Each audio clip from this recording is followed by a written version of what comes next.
do all that they prepared for. And I've spoken to you almost 52 weeks in a year. And I'm still looking for the results of some of the things I said. So I don't know if adding and piling another one on it will do too much good. But I trust that the Lord will make his word work in our lives. I want to read quickly from Matthew 27. My eyes is on the watch or the clock there. I want to read from verse 17. Matthew 27, 17. Therefore, when they were gathered together, Pilate said unto them, Who will ye that I release unto you? Barabbas, or Jesus, which is called the Christ. For he knew that for envy they had delivered him.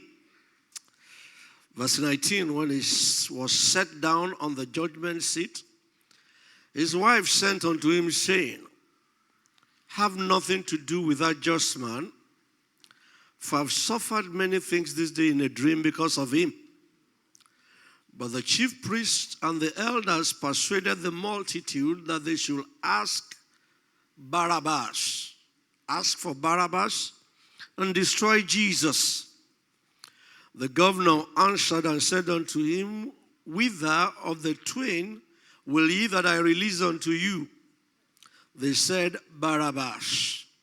Pilate said unto them, What shall I do then with Jesus, which is called Christ? They all said unto him, Let him be crucified. And the governor said, Why? What evil had he done? But the crowd out the more, saying, Let him be crucified. When Pilate saw that he could prevail nothing, but that rather a riot was beginning to brew, he took water and washed his hand before the multitude, saying, I'm innocent of the blood of this just person. And she you to eat. Then answered all the people and said, His blood be upon us and on our children. Then released he Barabbas unto them, and when he had caught Jesus, he delivered him to be crucified. This wonderful morning, I want to share a thought with us that I have titled, What Will You Do with Jesus the Christ? I want to share this thought with us. What will you do with Jesus the Christ? If you look at Pilate this morning, life was asking Pilate a question. And like many of us, Pilate did not know that life questions people. Many of us do not know that life is a questioner. I want you to realize it this morning that life is indeed a questioner. There are many things that we know about life, but one of them is that life is a questioner. Life indeed asks questions. And life asks Pilate a question.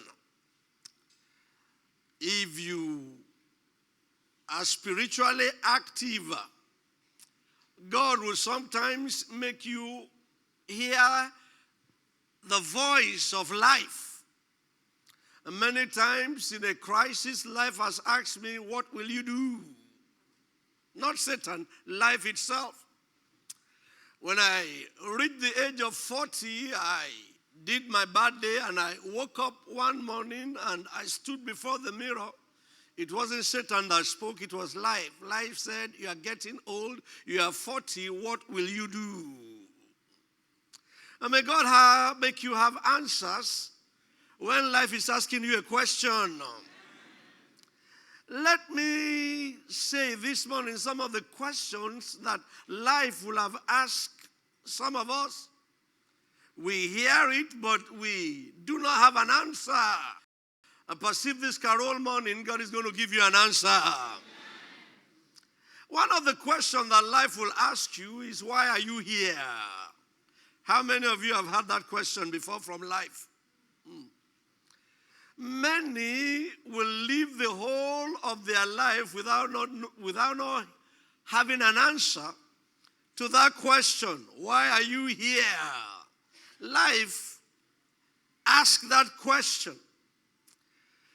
Apart from that question, many young people spend a lot of time and get into things that they shouldn't get into because they don't have an answer for that question. Why are you here?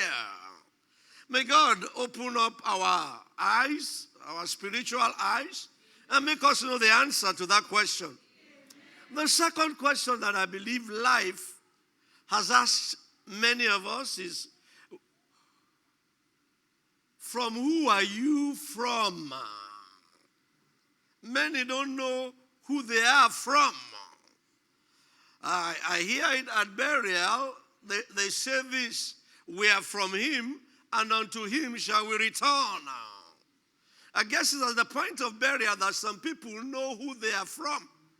But life will ask you, who are you from? Life also asks us, to whom shall you return? I've seen life ask that question many times. Who are you from? Why are you here? To whom shall you return? I pray that you will know who you will return to. Because until the last minute, some of us don't know who we will return to. Life has asked me severally, many times too, who are you? Who are you? Who are you? Life will ask that question. At times, life has asked me, what is your priority? At times, life has asked me, what do you know? And at times, life has gone ahead to ask me, now what do you know, but who do you know? And I tell life, I know Jesus. I know Jesus the Christ. These are very significant questions. But that was not the question that life asked Pilate. Pilate had life ask him this question. In verse 22 of the passage I read, this was the question that life asked Pilate. And this is one of the most important questions that any man will answer. Life looked at Pilate and asked Pilate, what will you do with Jesus? I want you to know that life will ask that question. As we live our lives every day, the number one question that life asks us, the main question, the most important question that life will ask you is, what will you do with Jesus? And listen, every second of our passing life, I see people fail to answer that question. If you look at the response of Pilate, that's what we choose. And that's the way we choose to answer life when he asks us that question. You know what Pilate wanted to do? Pilate didn't want to answer that question. He wanted to dodge that question. What will you do with Jesus? And listen to me this morning, Pilate had no answer. He couldn't answer. And Pilate began to do what many of us do. He stood between two opinions. Wanted to satisfy the